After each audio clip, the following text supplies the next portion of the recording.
Hello guys, today we're going to be answering Economics Paper 1 November question paper, which is a grade 12 question paper. So guys, make sure you listen carefully as I answer the question paper. I already know the question paper anyway. So you should use this to practice also. You should practice, as I said, you must always practice using previous question papers. So this is actually you practicing. So guys, listen very carefully. And if you want an explanation of the topics, subscribe to the channel or click the link below that I've left. I've explained every topic of economics, so I won't stick that much in explaining and doing the same thing over and over. So let's go. I won't stick that much on section A, guys. I will try to zoom the screen so that you can see. Yes. So let's go. Section A, question 1. Various options are provided as possible answers to the following questions. Choose the answer and write only the letter A or D next to the question numbers. So let's go. 1.1.1 Products that consumers can use repeatedly to satisfy their needs for many years are called goods. Products that consumers can use repeatedly to satisfy their needs for many years. What are those products? What are those products? It's actually this one is very straightforward. It's actually durable products. It's actually durable goods. It's durable goods. And 1.1.2 the buying and selling of government securities to control the money supply is known as the buying and selling of government securities to control the supply. The buying and selling of government securities, this one is actually open market transaction. 1.1.3 public goods that non-excludable and non-rival in consumption are called goods. Public goods. The word public should actually open your mind. So many of you already know by now when I say public goods, it's actually community. It's actually community goods. 1.1.4 the balance of payment account that records transactions related to export import of goods and services is known as the balance payment account. The balance payment account, most of you will actually get this wrong. If I'm being honest, you will actually get this wrong, especially if you didn't study the balance of payment account. You would actually get this wrong. And by the way, it's current. It's current. 1.1.5 a trade protocol that is meant to improve trade relationships between the United States of America and Africa is called I will have to read the question again so that I can get this straight. The trade protocol that is meant to improve the trade relationship between the United States of America and Africa. Okay, it's actually not European Union. It's actually it's actually African Growth, guys. African Growth and Opportunity Act. I almost said South Africa. It's actually African Growth, which is C. 1.1.6 a redress measure that aims to compensate citizens who lost their land due to discriminatory laws of past is known as who lost their land. A redress measure that aims to compensate citizens. Okay, it aims to compensate citizens who lost their land. Is actually not land redistribution. This is redistribution. It's actually land restitution. 1.1.7 the Platinum Special Development Initiative SDI focuses on, many of you will get this wrong, it's actually mining and agri-tourism, which is A. It's actually mining and agri-tourism. I myself would actually get this wrong if I didn't know the question paper. If this came out of the question paper and I didn't actually know the question paper, I would definitely get this wrong. 1.1.8, an indicative that measures the number of children who die before the age of 1 year is called. Before the age of 1 year is called, okay? An indicator that measures the number of children who die before an age of 1 year. Before an age of 1 year is actually not a under 5 mortality rate, is actually infant mortality rate. That's the one, guys. That's the one. So we are going to 1.2, which is actually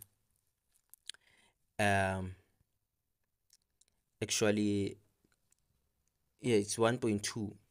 Choose a description from column B that the item in column A writes only the letter A or I next to the question numbers 1.2.1 to 1.2.8 in the answer book. So let's go, guys. So guys, yeah, I just paused the video to just go and fetch my book, because we are about to get to section B right now, and I need a book to go to section B. So 1.2.1 money flow. Where's the money flow here? Where's the money flow? I need you guys to think very carefully and try to figure out where's the money flow here. As I'm looking at the others money flow, I will definitely check. You can pause the video to check where's the money flow.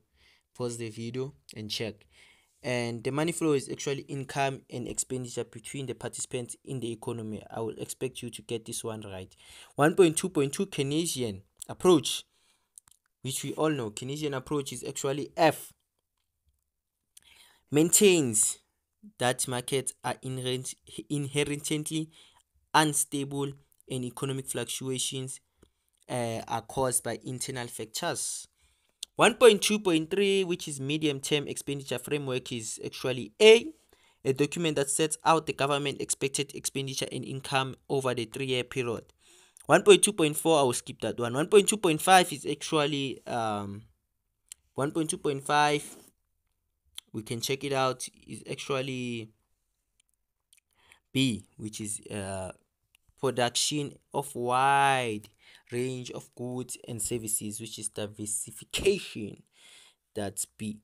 1.2.6 north-south divide, which is actually C, refers to the world's developed countries and developing countries. 1.2.7 national research and development strategy, which is actually D, focuses on using science and technology to promote and expand industrialization. 1.2.8 repo rate, which most of you know, is actually G, the price paid by commercial banks for borrowing money from the South African Reserve Bank.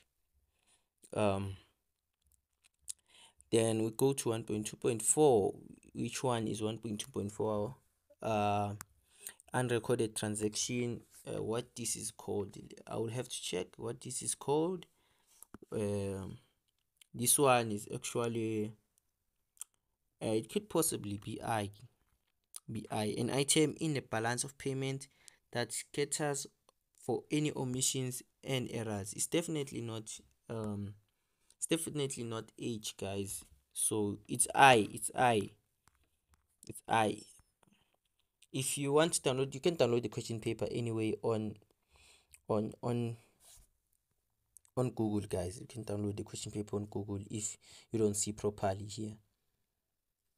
I zoomed because if I don't zoom, you won't be able to see even the words. 1.3, give one term for each of the following description. Write only the term next to the question paper, question numbers, and what you already know this. 1.3.1, the total market value of all final goods services produced by permanent citizens of a country within a specific period. If you get this one wrong, you are in trouble. You are really in trouble, because this one even a grade 10 learner will actually get it right. 1.3.2, and by the way, guys, it's gross domestic it's gross national product. Most of the people will say domestic product. It's gross national product. 1.3.2, when resources are allocated in such a way that no one can be made better off without making someone else worse off. This is parental efficiency or allocative efficiency. 1.3.3 compares a country export prices with its import prices by means of indexes. This is terms of trade. 1.3.4 selling goods in a foreign market at prices that are below the cost of production in the country of origin. This guys is actually that are below, let me check, that are below the cost of production, selling goods in a foreign market, that at prices that are below the cost of production. It's dumping. 1.3.5 a trade of land that forms a passageway which allows access from one area to another to promote regional development. It's actually corridor. 1.3.6 the number of employed persons expressed as a percentage of an economical active population. It's actually employment rate. So that's it. Let's go to section B. I will have to pause the video, guys, to choose the easiest one. You will also do that during the exam. You have to choose the easiest one. So let me pause the video. Okay, guys, I have to pick question 2 and question 3, which is section B. We are in section B now.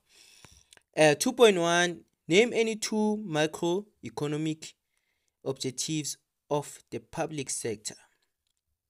2.1.1, name any two macroeconomic objectives of the public sector, which is full employment, price stability, economic growth. 2.1.2, why are the subsidies on products subtracted when converting gross domestic product, GDP, at basic prices to GDP at the market prices? Why? I also don't know. So I'll have to go to actually, why are the subsidies of products subtracted when converting gross domestic products, which is GDP, at basic prices to GDP at market prices? This question is a little bit confusing. I'll read it again, guys. Why are subsidies on products subtracted when converting gross domestic product at basic? Okay, now I get it. Subsidy on a product is a financial assistance that helps to reduce the price paid by consumers, hence it is subtracted. That's the answer, guys. That's the answer. I know it's confusing. I've already written the answers down, by the way. Don't be shocked why I'm flowing. I already written the answers down. I've done my research, guys. So don't be shocked when I actually answer flowing. Study the table below and answer the questions that follow. Okay, let's check on the table, guys. I'll give you a chance to look at the table and try. I'll zoom.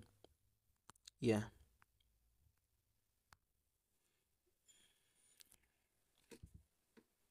Okay, guys, you're done looking at the table. 2.2.1, we are going. Identify the marginal tax rate for a person earning between 216,201 and 337,800, 216,201 and 337,800 per year.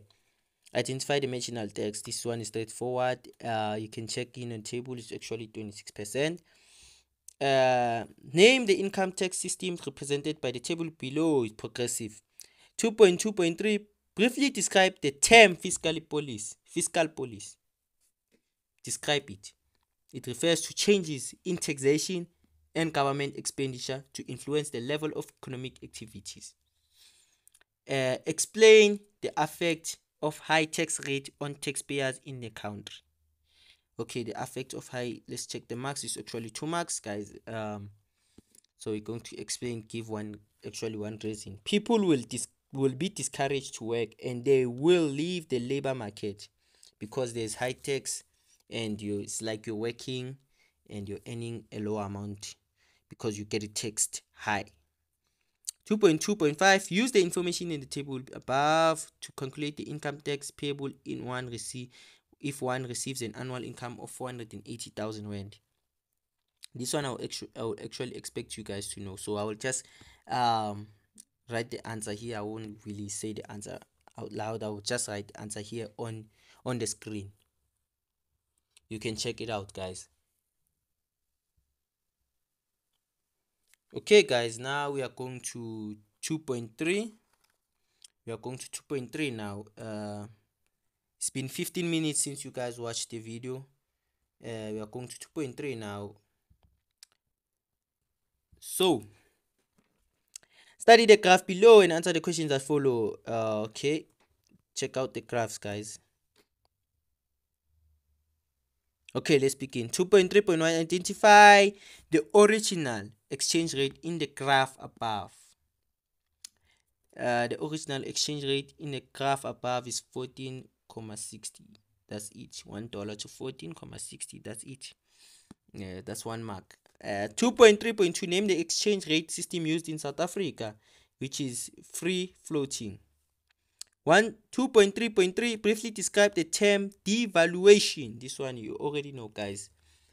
Most of you already know. It is a decrease in a value of a currency in term of another due to deliberate action by the government.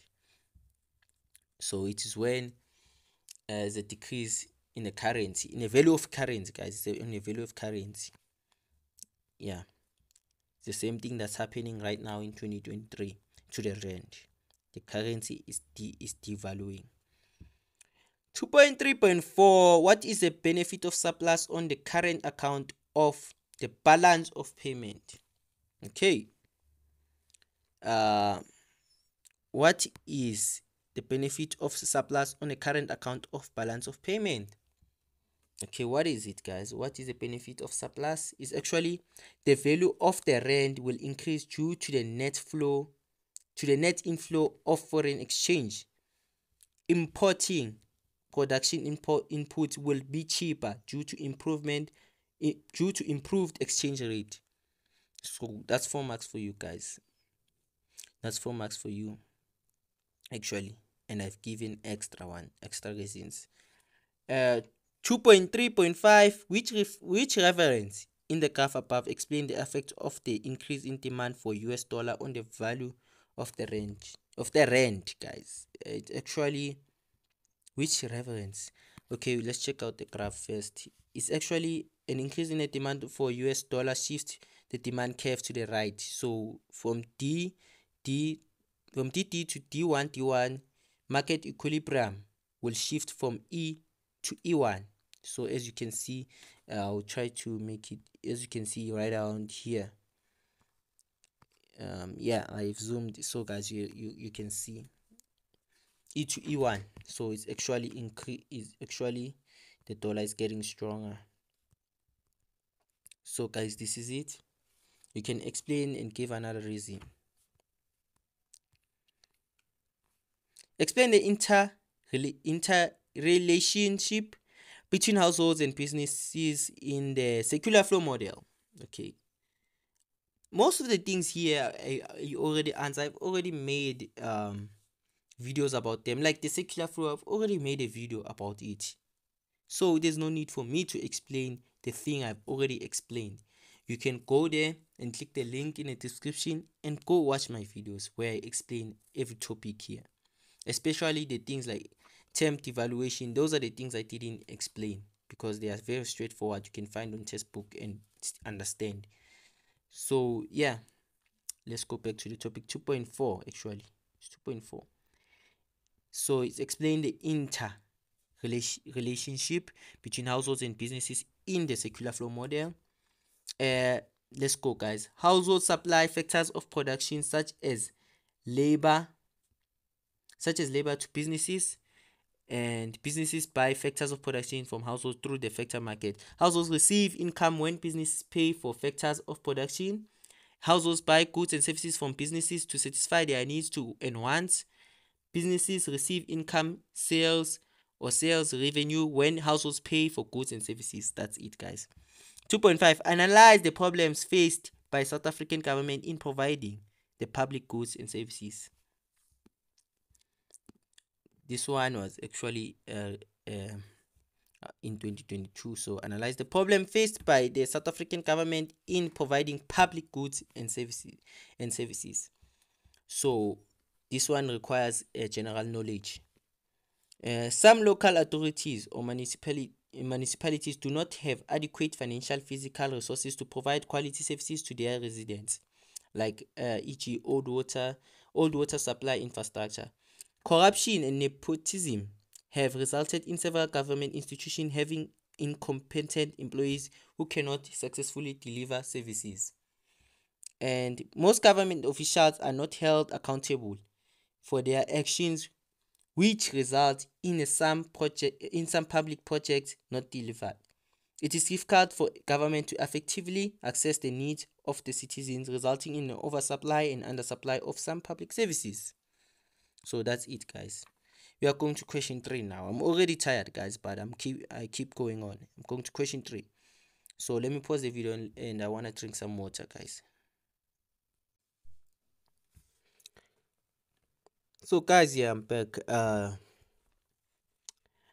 Okay, question 3, economic pursuits. 3.1, answer the following questions. 3.1.1, name any 2 forms of economic integration. Actually, this one many people know. Economic union, common market. Those are the 2. 3.1.2, why do people often migrate to cities and urban areas? So guys, by the way, I almost forgot to tell you this. It's better if you pause the video and try to answer for yourself, and then you listen to the final answer, to the correct answer. Why do people migrate to cities and urban areas? Why? To have access to higher standard of living due to better services delivery in cities and urban areas. 3.2, guys. This is study the cartoon below and answer the questions that follow. Identify the international trade policies depicted by the cartoon above. This is why you have to study the cartoon. This is only for 1 mark. Just imagine, for 1 mark only you study the cartoon. Identify the international trade policy depicted by the cartoon above. What is it, guys? Free trade is actually straightforward. Free trade. What does the abbreviation WTO stand for? World Trade Organization. 3.2.3, briefly describe the term import substitution. Okay, guys, this is a trade policy whereby locally produced goods and replace goods that had previously been imported. Not important. Imported. 3.2.4, why is it necessary for infant industries to be protected? Okay, guys, this is why it is necessary to allow new industries to grow and become well established so that they can function independently. 3.2.5, how can South Africa benefit from free trade? How can South Africa benefit from free trade? This needs common sense, guys. How can South Africa benefit? Demand for South Africa exports will increase due to the removal of international trade barriers. South Africa consumers will pay less on imported products as it improves accessibility of goods and raises their standard of living. So that's it, guys. We are going to 3.3.1.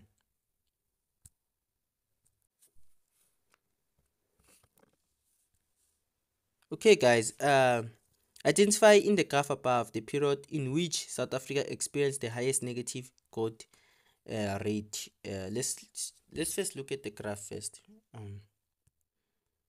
You can see the graph, South Africa's quarterly labor productivity growth rate. This is it. Okay, now let's go and do our thing.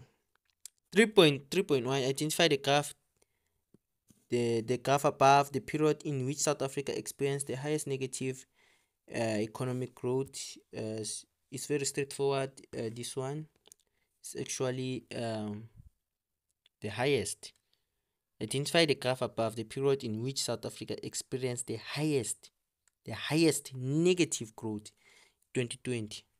The highest negative growth is 2020 Q2. As you can see, it's very negative here. 3.3.2, name one institution that publishes economic indicators in South Africa, which is South African Reserve Bank. 3.3.3, briefly describe the term social indicator. What is a social indicator? It refers to a statistical data used to monitor the well-being to people in the society. 3.3.4, explain the impact of an increase in labor productivity on businesses. Increase in labor productivity in businesses. Okay, let's check 2 marks. Businesses may experience a decrease in cost of production, which will improve profits. 3.3.5, how can government improve the productivity of South African labor force? Okay, how can you do that? How can the government do that? By providing better quality education and training to improve the skills and knowledge of the labor force, and provide work-related training programs such as SETA or EPWP to improve the skills of the current workforce. Don't be shocked, guys, why I make mistakes. It's because I'm tired. Today I slept 3 hours as I'm making this video. I slept 3 hours, guys. I was studying books. I was studying a book. So yeah, I couldn't sleep anyway. I would just say that I couldn't sleep, so that's why I'm a little bit tired. So, but I gave you the correct answers anyway. I gave you the correct answers because the answers were actually made a long time ago. 3.4 is actually let's go to 3.4. 3.4, briefly discuss subsidies, incentives as methods of export promotion. Okay, 3.4. Direct subsidies refer to financial support by the government to domestic producers who export goods. They are provided in the form of cash payment to exporters. Indirect subsidies refer to support by the government but do not hold a predetermined monetary and involve actual cash outlays. They are provided in the form of refunds on import tariffs and general tax rebates. 3.5. Evaluate South Africa's regional development policies in terms of the international benchmark criteria. Okay. And by the way, before we go to that, I almost gave you the wrong thing. I gave you 4 subsidies. I gave you subsidies only. I have to give you incentives also. Briefly discuss subsidy and incentives. The government subsidies produce with the required information on export markets and research of potential export markets. Financial assistance may be in form of concessions on transport costs, export credit loans, and insurance contracts for export transactions. Export incentives increase the producer's efficiency so that they can compete effectively in international markets. That's it, guys. 3.5. Evaluate the South African's regional development policies in terms of the international benchmark criteria. Okay, let's go to this one. 3.5. Here are the answers. South Africa's regional development policies comply with international benchmark criteria because special development incentives, SDIs, and special economic zones, SEZs, are managed through transparent, ethical, and efficient governments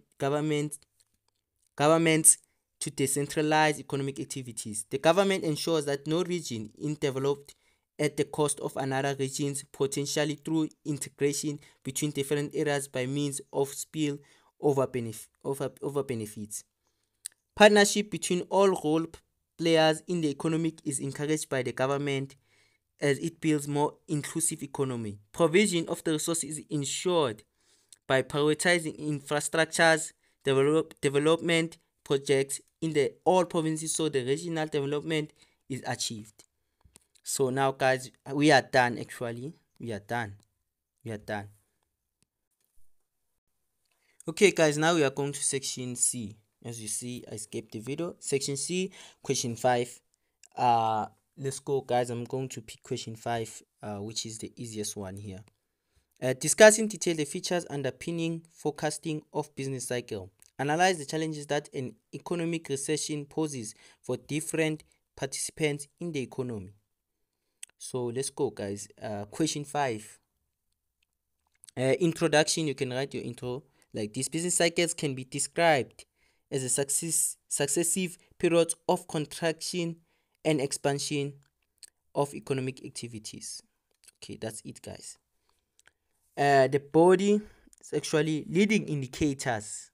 We start by saying that leading indicators are indicators that change before the economic changes. Leading indicators give consumers, business leaders, and policy makers a glimpse of where the economy might be heading. These indicators peak before the business cycle has reached a peak. Okay, that's it. You must actually, you will give 3 for each one, but the last one I will actually write for you. Coincident indicators. Coincident indicators are indicators that change at the same time as the economy changes. Coincident indicators show the actual state of economy. A downturn is shown by a decrease in these indicators, while an upswing is shown as an increase in these indicators. Lagging indicators. Lagging indicators change after the economy has already changed. Lagging indicators research the turning point after the business cycle has already turned. Lagging indicators serve to confirm the behavior of the coincident indicators. Composite indicators. Composite indicators summarize a group of indicators at the same type into the single value. A single figure forms a norm for country's economic performance. Composite indicators can be consolidated in a single values of composite, leading in coincident and lagging indicators. Okay guys, that's it. I'll have to go to also altitude. I'll give 2 here actually. Altitude, it is a difference between a value of total output between peak and trough measured from the trend line to the peak and trough. Altitude reflects the intensity of the upswing and downswing in the economic activities. I'm going to the trend line now. Trend line. The trend line indicates the general direction in which the economy is moving. When the economy is growing, there is an upward trend, but when the economy is contracting, there is a downward trend. The trend will change when the time series data change their behavioral patterns of the past. So the other ones are actually length, extrapolation, and moving averages. You can explain them or study them. And additional parts, guys, you can write it like this. Okay, we're going to answer this one. An economic recession may pose the following challenges on the different participants in the economy. The tax base for the government may shrink as some businesses may shut down their operation and workers lose their jobs. Government will collect less tax revenue from businesses and households, resulting in postponement of some public projects due to the lack of funds. Social expenditures by the government may increase as poverty and unemployment levels increase during the recession. State debt may increase as government tries to raise funds for some of its critical expenditure. Okay. Households may lose their jobs and fail to find new employment as production of goods and services decrease.